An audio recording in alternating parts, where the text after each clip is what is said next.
Tinapos na ng tuluyan ng Minnesota Timberwolves ang serye nila kontra sa Denver Nuggets. Naging mainit ang bakbakan mga idol, pero kahit hindi kumpleto ang kanilang lineup, nakuha pa rin ng Timberwolves ang panalo at tuluyang isinara ang serye. Isipin nyo na lang, walang Anthony Edwards, wala ring Ayo Dosunmu at out pa si Donte DiVincenzo dahil sa torn Achilles. Pero sa kabila ng lahat ng yan, nag-step up ang kanilang core sa pangunguna nila Julius Randle, Rudy Gobert at Jaden McDaniels. Sa unang quarter, hindi naging madali para sa Timberwolves. Malakas ang simula ng Nuggets, lalo na si Nikola Jokic na agad nagdikta ng opensa. Pero hindi naman pumapayag ang Timberwolves na walang sagot. Hindi nila hinahayaan na mapalayo ang Nuggets, kaya naging dikit lang ang laban. Nagtapos ang unang quarter sa 30-29 pabor sa Nuggets. Kitang-kita dito ang higpit sa depensa na magkabilang kupunan. Pero pagdating ng second quarter, dito na nagsimulang makakuha ng momentum ang Timberwolves mga idol. Dahan-dahang bumawi ang Timberwolves sa pamamagitan ng depensa at hustle plays.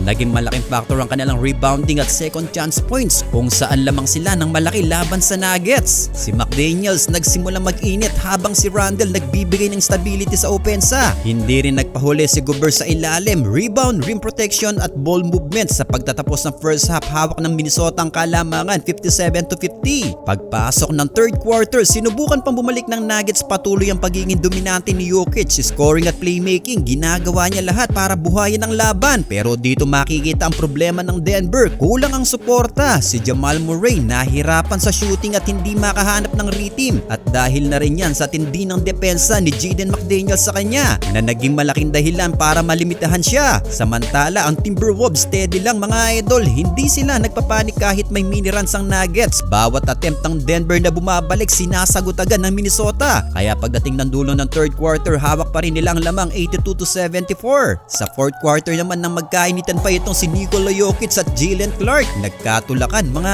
idol. Good thing ay hindi na lumaki pa ang gulo na ito. Well, sa last quarter na ito, dito na pumasok ang pinaka-critical na bahagi. Dito na tuloy nga pinakita ng Timberwolves ang kanilang composure at maturity bilang team. Hindi sila nagpadala sa pressure. Sa halip, mas lalo pa nilang kinontrol ang laro. Sinubukan pa ng Denver dikit ang laban pero kinapos na sa huli mga idol. Well, pinangunahan ni McDaniels ang lahat. Nagtala ng 32 points at 10 rebounds, isang dominating performance sa elimination game. Si Terrence Shannon Jr. naman nagbigay ng 24 points habang si Randle may 18 points at all-around impact. At syempre, hindi kumpleto ang kwento kung wala si Gobert. 13 rebounds at 8 assists. Ipinakita niya na hindi lang siya defensive anchor kundi isa ring playmaker sa loob. Sa kabuuan ng laro mga idol, kitang-kita ang lamang ng Timberwolves sa loob. 64 points sa pin kumpara sa 40 ng Nuggets. Dagdag pa ang kanilang 20 second chance points. Malaking bagay ito kung bakit tuluyang nakakontrol ang laban. Sa huli, tinapos ng Timberwolves ang laban sa final score na 110-98 at tuluyan ng winakasan ng serye laban sa Nuggets.